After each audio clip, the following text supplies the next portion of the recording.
Buenas y santas noches, bienvenidos sean todos ustedes a su programa Ni Más Ni Menos, un servidor Arturo Méndez Zarzuela, con las informaciones y nuestra opinión sobre los temas más importantes que se registran en el país, en Moca, el país y el resto del mundo.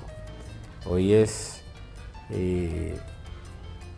miércoles, el ombligo de la semana, como diría Danilo Almanzar. Y un día como hoy, hace 25 años, falleció un hombre que dedicó su vida a tratar de construir instrumentos de desarrollo del pueblo dominicano, José Francisco Peña Gómez, quien naciera en 1937, se vio aquejado de un cáncer de páncreas que lo destruyó prácticamente en un par de meses y sucumbió realmente ante la vida. De Peña Gómez podemos decir muchísimas cosas. Un hombre con grandes fortalezas, algunas debilidades, como todo ser humano, pero un prohombre. Un monumento a la capacidad de resurgir de la nada. Peña Gómez, cuyos orígenes datan de una familia realmente haitiana, fue apadrinado por una familia dominicana, se crió en una hacienda prácticamente de la familia Bogar, donde trabajaban inclusive sus padres, y tuvo muchas etapas de su vida en la que puso en riesgo precisamente eso, su vida.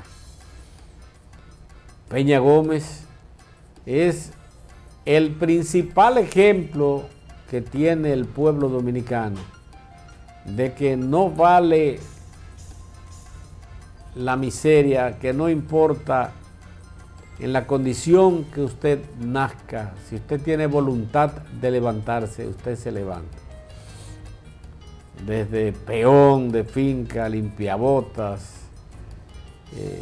logró estudiar, prepararse, fue locutor, profesor, se graduó de Derecho, de la Facultad de Derecho de la Universidad Autónoma de Santo Domingo, y luego fue a París, en la Sorbona de París, graduó de Derecho Internacional. El hombre, el dominicano con mejores relaciones internacionales en toda la vida, Peña Gómez. Lamentablemente no alcanzó el poder, porque siempre cedió sus aspiraciones a otros, tanto a Salvador Jorge Blanco, a don Antonio Guzmán Fernández, y luego las grandes pugnas lo llevaron a luchas con Jacobo Magluta.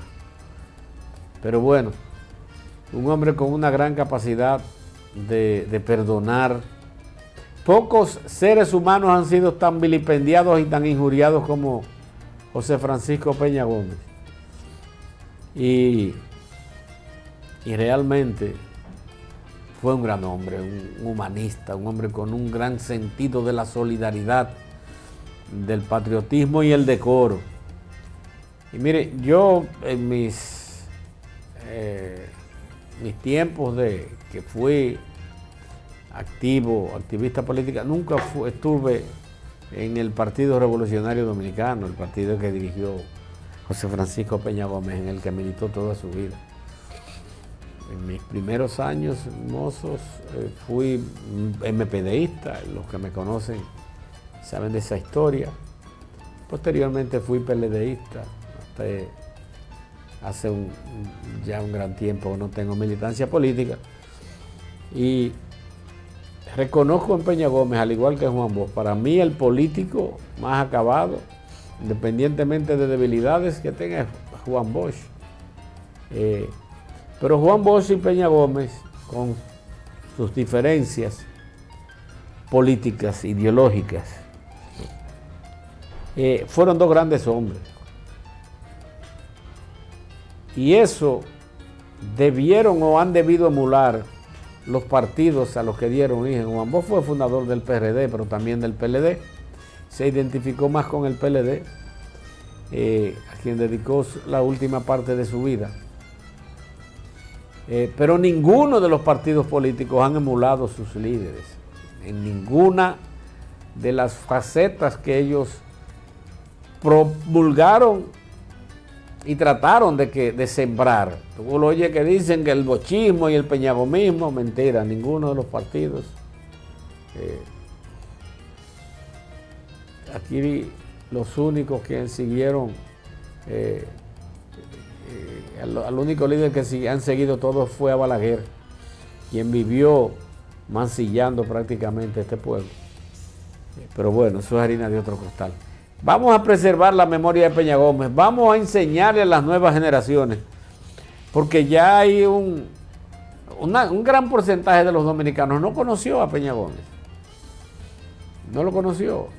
Y hoy que se presentan tantos antagonismos, sobre todo por las diferencias que tenemos por la migración haitiana, mucha gente quiere presentar a Peña Gómez como eso, como haitiano.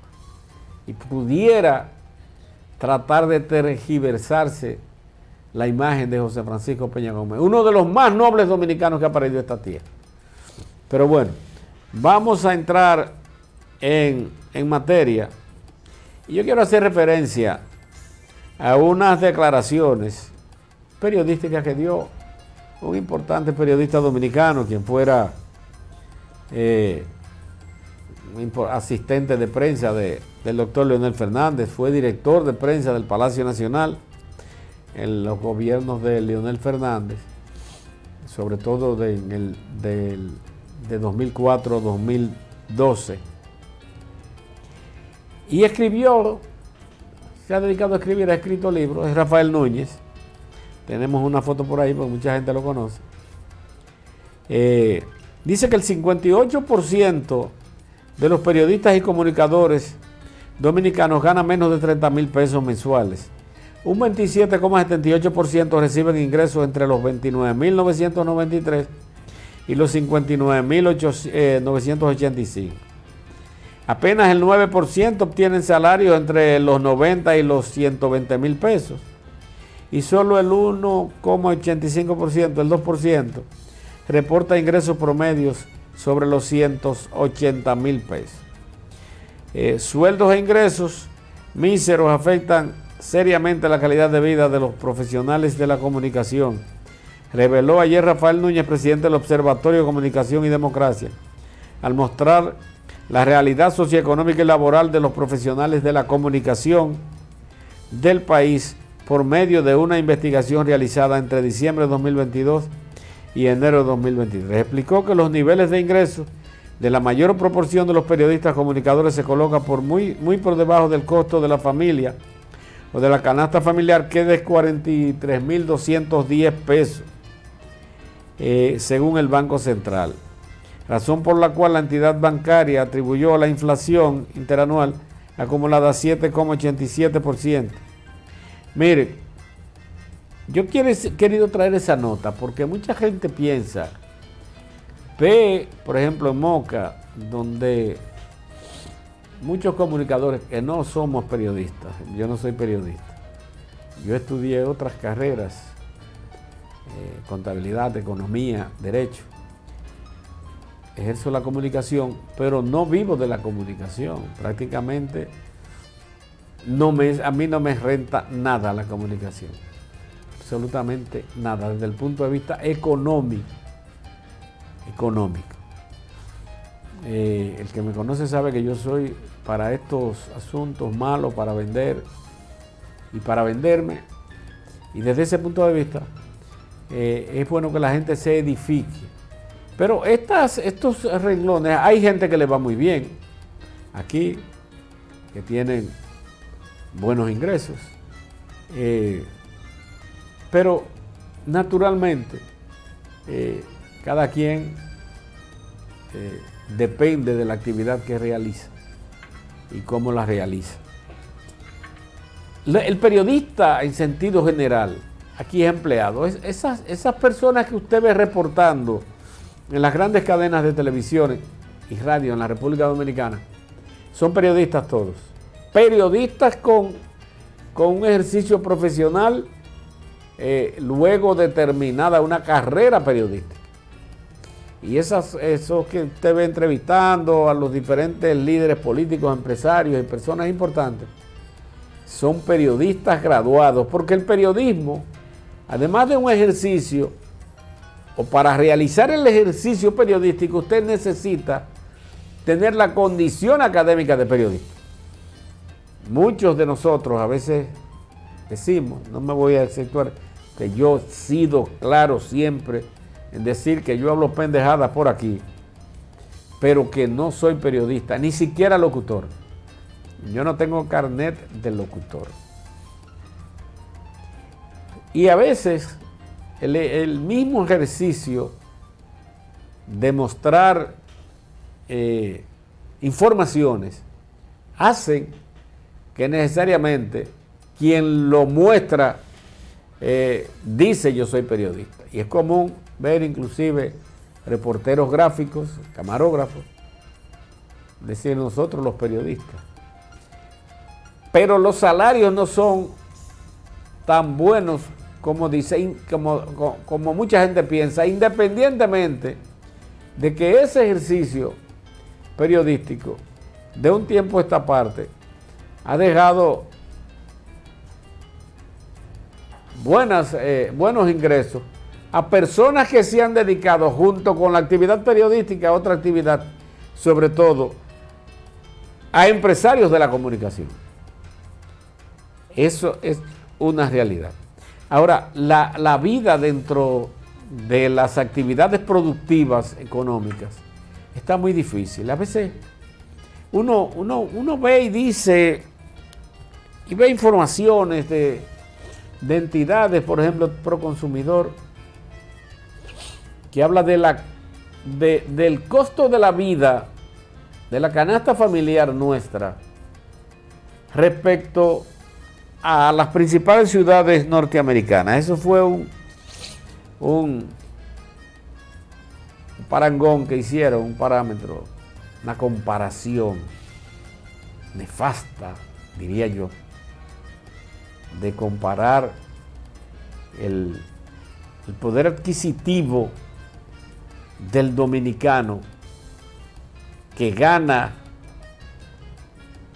el promedio, el salario mínimo, $205 mensual, según un reporte del Fondo Monetario Internacional. Y a 2023, eso no era para el año 2000 de 1990, no, para el 2023. Cuando en Estados Unidos, por ejemplo en Nueva York, el salario mínimo, donde una mínima parte de la población obtiene el salario mínimo, es de 15.25 dólares la hora. Pero además de eso, las características del que vive y trabaja en Estados Unidos con una verdadera garantía de seguridad social, usted no puede compararla, por favor, con la vida del dominicano. Allá hay seguros de desempleo. Un seguro de desempleo, que usted pierde el empleo, usted va al denominado, lo que le llaman el employment, que es un seguro de desempleo, donde usted va a cotizar hasta que usted consiga otro trabajo. Y la vida está cara, la inflación está altísima en Estados Unidos, es verdad. Claro, en todas partes del mundo. A raíz de la crisis provocada por la pandemia COVID-19, que estancó prácticamente los mercados y provocó desabastos de los mercados. Recordemos que prácticamente todo nos llega de la China, no hubo transporte. Y posteriormente, la incursión de Rusia en Ucrania provocó serias dificultades, sobre todo porque en esa parte del mundo se produce prácticamente la mitad de los insumos o materia prima con que se producen alimentos que consumimos todos. Esa situación naturalmente ha llevado a dificultades a toda parte del mundo. Nuestro país no escapa a ello. Y la culpa en sentido general de la situación que estamos viviendo no es del gobierno de Luis Abinader, que heredó esta crisis. Tampoco es de los gobiernos del PLD. Ahora, más adelante yo le voy a presentar un reportaje donde el ministro de Economía, Planificación y Desarrollo plantea la necesidad de que renovemos o cambiemos nuestro aparato productivo, algo que yo tengo años señalando en este espacio y en los demás que incursiono haciendo comentarios. Porque la forma de producción que nosotros tenemos es totalmente negadora de los derechos a que todos tenemos de ingresos que nos permitan vivir dignamente. Pero esto será cuando retornemos luego de esta pequeña pausa comercial. No le cambie.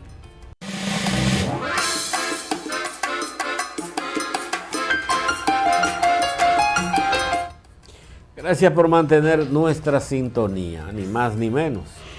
Miren, les decía, antes de irme a la pausa, que el ministro de Economía, Planificación y Desarrollo, Pavel Isa Contreras, hacía referencia de las bonanzas de la economía dominicana, sobre todo la capacidad que tiene,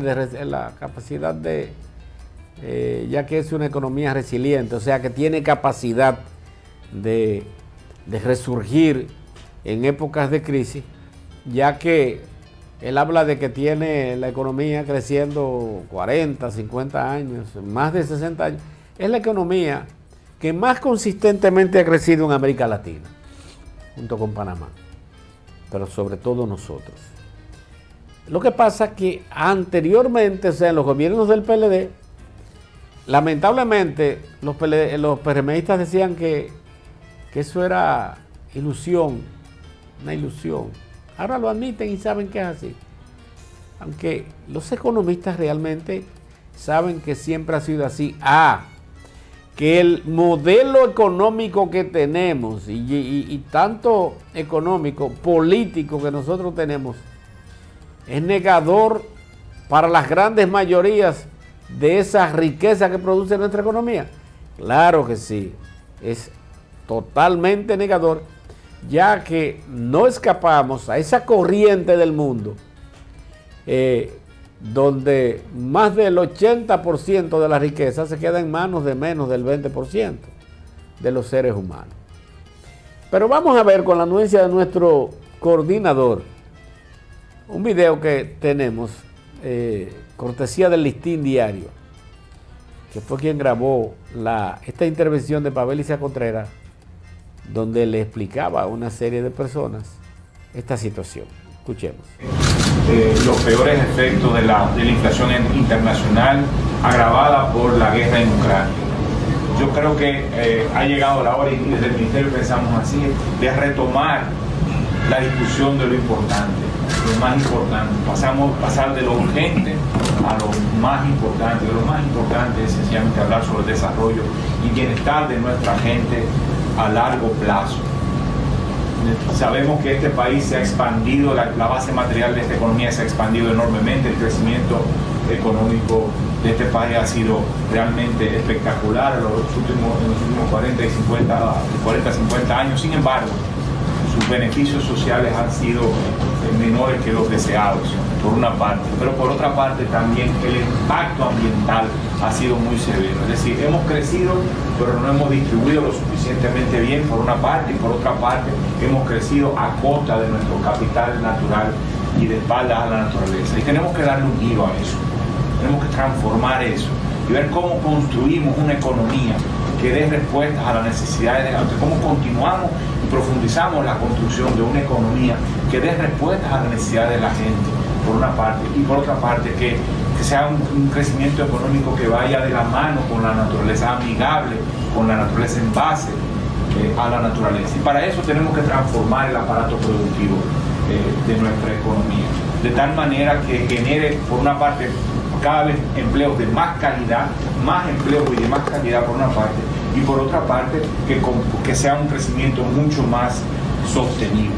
Pero todos esos cambios no suceden en el vacío, no es en abstracto.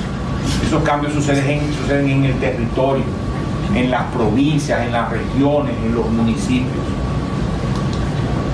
Y en esta ocasión estamos convocando a discutir cuál es el Cibao Norte en particular, pero el Cibao en general al cual aspiramos a largo plazo. ¿Cómo nosotros, cómo ustedes ven la economía del Cibao Norte de aquí a 2030, a 2040, a 2050? Yo creo que la región es un gran ejemplo de desarrollo en este país. Es un ejemplo en dos sentidos. Por una parte, es la segunda región más productiva de todo el país, con un peso económico muy significativo. Estas solas 3 provincias aportan el 15% del Producto Interno Bruto, solo esas 3 provincias. No estamos hablando del Cibao Amplio, sino solamente del Cibao Norte, por una parte. Su ingreso es uno de los más altos que registra el país. E incluso las brechas sociales que se registran en esta región en términos de acceso a agua, acceso a educación, acceso a energía, para poner algunos ejemplos, es de las más bajas que hay. Sin duda que el nivel de desarrollo del Cibao Norte es un nivel privilegiado, por una parte, pero por otra parte su capital social es uno de los más robustos que hay en el país, y eso explica en parte porque el desarrollo de esta región tiene una gente muy comprometida con su propia región y muy articulada con organizaciones sociales muy fuertes.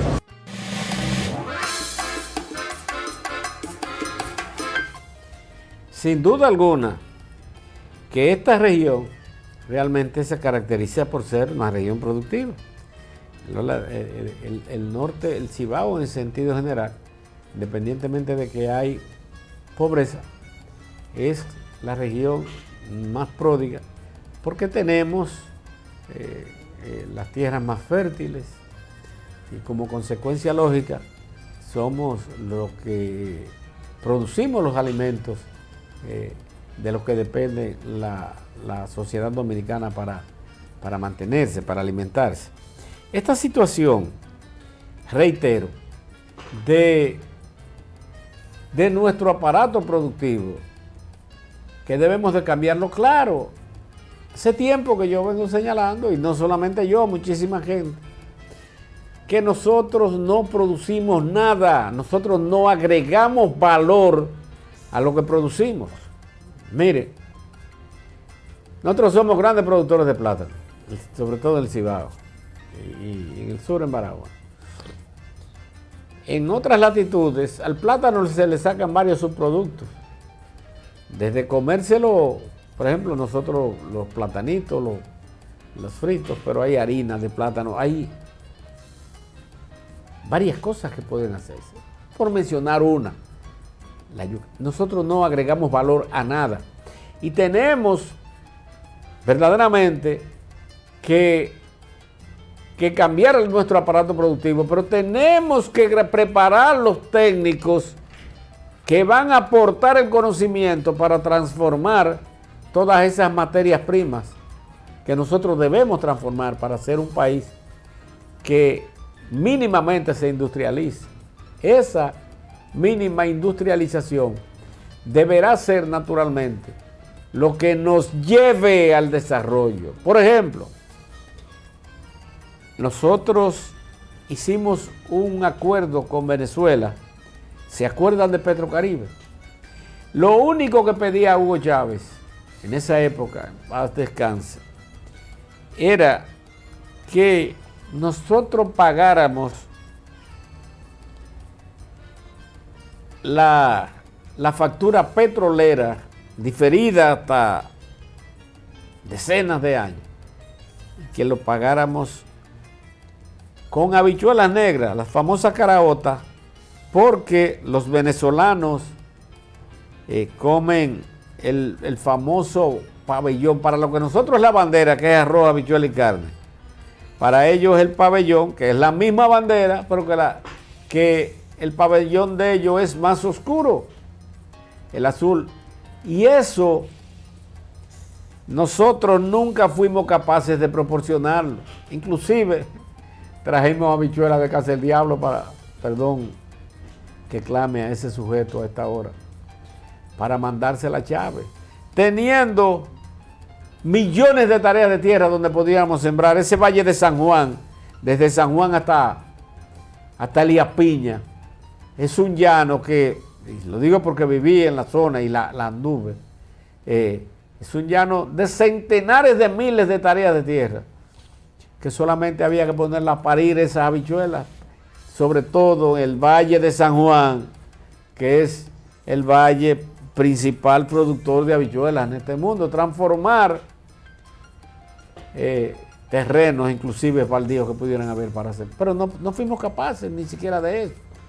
Porque además de cambiar el aparato productivo, tenemos que transformar nuestras fuentes de ingreso. Todas esas islitas del Caribe, centenares de islas del Caribe que no producen nada porque no tienen agua dulce, nosotros debiéramos mandarle desde los limones agrios hasta las naranjas dulces y agrias, tayota, berenjena, vegetales de todo tipo. Debiéramos estarle supliendo de todo.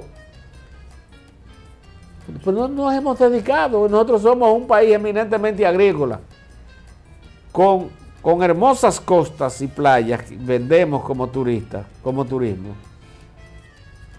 Pero de verdad que debemos transformar nuestra economía, hacerla productiva. Pero para eso tenemos que prepararnos. Eso no va a ser cuestión de 5, 10, 15, 20 años, pero tenemos que empezar a eso. Pero bueno, debo recordarle que porque lo bueno llega donde está la gente buena. A Moca llegó Agua Rangel para brindarle a esta ciudad la calidad que por años Agua Rangel ha ofrecido en gran parte del Cibao. Llegamos a Moca para ser parte de su gente y que puedan tomar un agua con la confianza, calidad y seguridad que se merecen. Así que el próximo botellón que pidas, asegúrate que sea de Agua Rangel.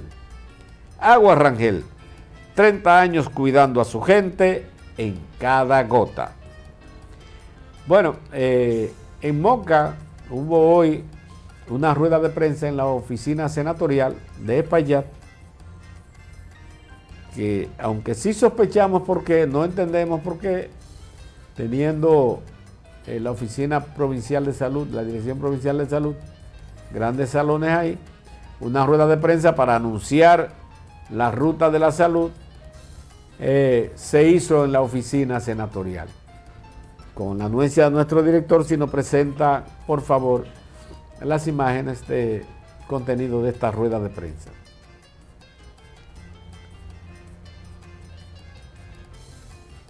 ¿Lo tenemos? ¿No lo tenemos?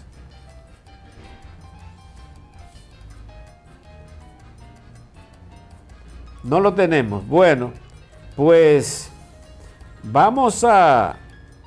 Miren, el tribunal, la Junta Central Electoral emitió una resolución donde declara que las cuotas de las negociaciones o para las negociaciones serán del 20% del promedio, o sea, de todos los cargos. Dice: la Junta Central Electoral oficializa la resolución que establece la reserva del 20% de las candidaturas por nivel electoral. Casi 24 horas después que se venció el plazo para los partidos políticos depositaran por escrito su parecer ante el borrador presentado por las autoridades electorales, la Junta Central Electoral oficializó la resolución número 13 de 2023 que oficializa que las reservas del 20% de las candidaturas que deban ser realizadas por las organizaciones políticas se debe aplicar para cada nivel electoral y no en la universalidad de los cargos electivos.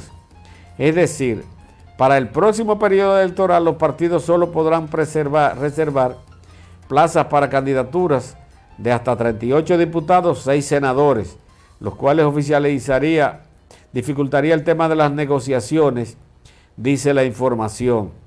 Además de 32 alcaldes, 233 regidores, 47 directores de junta y 147 vocales, mientras que todas las demás candidaturas deben ser disputadas en primarias, convenciones y o asambleas. La decisión de la Junta del Pleno fue tomada a pesar de que al menos 26 de los partidos políticos se oponen a esto y mandaron sus motivaciones de por qué no debía hacerse así. La ley es clara en el artículo 58, la ley de régimen electoral, cuando señala que que el organismo de dirección colegiada de todo partido, agrupación o movimiento político con la aprobación de sus integrantes tiene derecho, atención lo que establece el artículo, tiene derecho, con la aprobación de sus integrantes, tiene el derecho de reservar a conveniencia de su organización, incluyendo los puestos cedidos a dirigentes de la misma organización o acuerdos, alianzas o fusiones con otros, un máximo de candidaturas a cargo de elección popular equivalente al 20% del total de las nominaciones para los puestos de senadores, diputados, alcaldes, regidores, directores y subdirectores vocales de distritos municipales, establecida por la Constitución y las leyes. Este artículo es el que asume la Junta Central Electoral para decir que, para interpretar la ley, ¿cuál es la diferencia? Cuando se habla del 20% de los niveles, por ejemplo, en el nivel congresional, el 20%. El 20% de 32 senadores son 6. Pero ¿qué sucede? Que si se toma el 20% de la totalidad, como yo entiendo que establece la ley, usted podría negociar hasta 15 senadores, 20 senadores. ¿Por qué? Porque usted, los regidores, que son la mayoría, no necesariamente usted tiene que negociarlo, ni los vocales mucho menos. Entonces, limita las posibilidades de los partidos. Yo entiendo que la ley debe aplicarse de acuerdo a lo que yo entiendo que explica la ley. Ahora bien, si me preguntan qué tú crees de eso, yo diría que la ley debiera decir que no debiera hacerse ninguna alianza.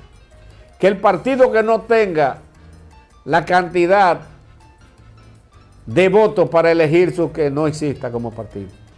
Aquí tenemos lacerando las arcas dominicanas cerca de 30 partidos, de los cuales 22 o 23 viven de eso, del negocio, de negociar.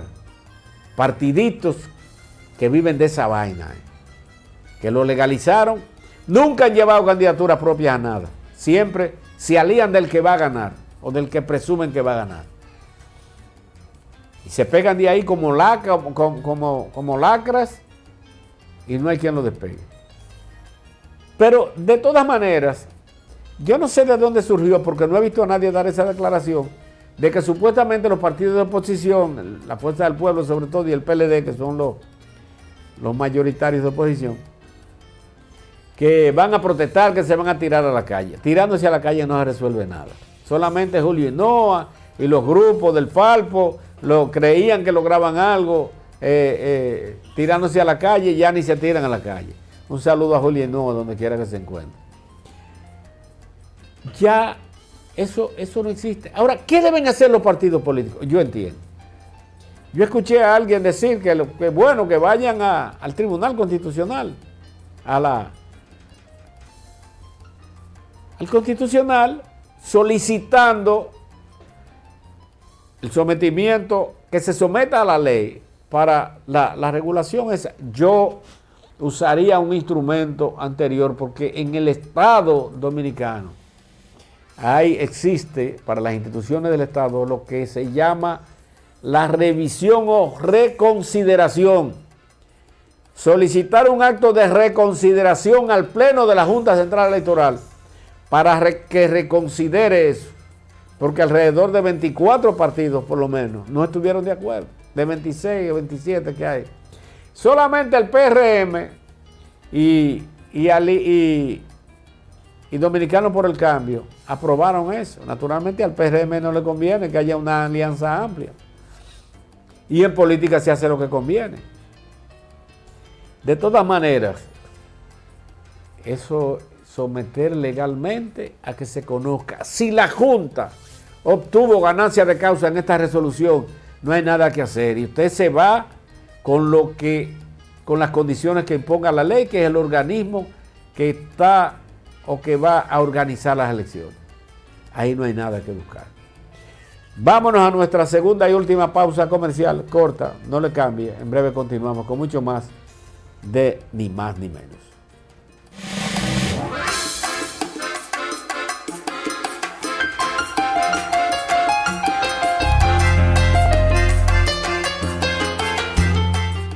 Gracias por continuar con nuestra sintonía.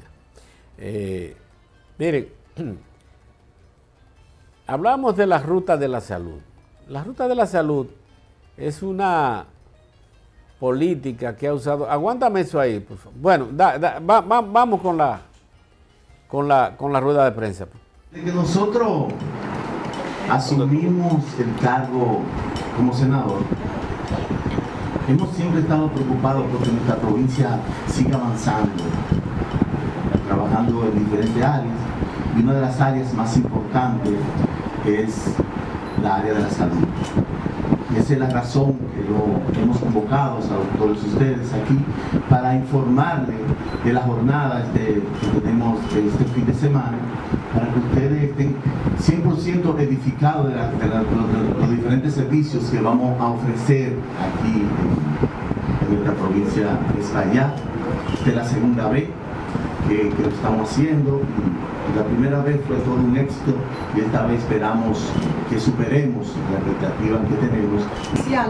Invita a toda la población de nuestra provincia a esta segunda oportunidad que tenemos de obtener servicios médicos de calidad y accesibles.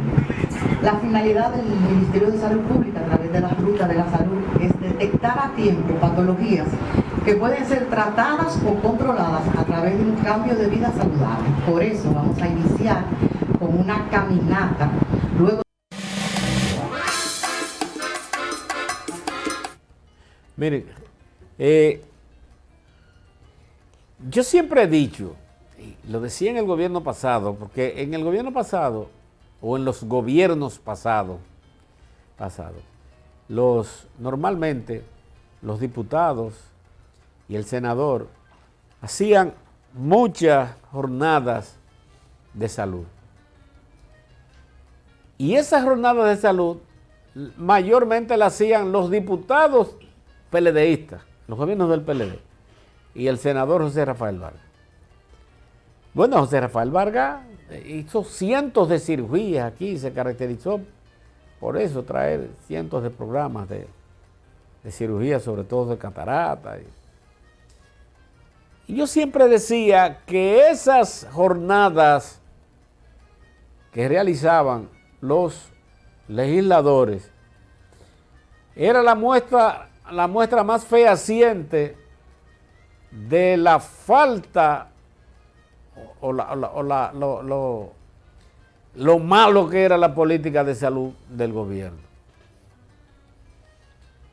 Porque tenían que hacer jornadas para llevar medicina, para llevar médicos. Porque esa actividad debía realizarse en los hospitales. Lo primero, una campaña sobre salud preventiva. Prevenir las enfermedades. Porque salud es la ausencia de enfermedad. La salud, la política de salud deben ser prevenir para que la gente no se enferme. Los hospitales son enfermedad. Pero igualmente, este gobierno ya no son los legisladores que lo hacen.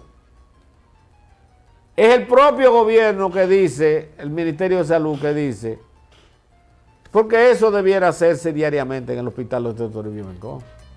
Pero bueno, no se está haciendo. Terminamos, me están haciendo más señas que un policía de tránsito. Vamos a pedirles que asistan, porque hay mucha cobertura de ciertas especialidades que no se consiguen muy a menudo y que cuestan dinero si usted la hace a nivel privado. Vayan a la Ruta de la Salud, que será desde el viernes en el Polideportivo, viernes y sábado, y que Dios nos agarre bien confesados. Buenas noches y nos vemos mañana aquí a las 7 de la noche como de costumbre.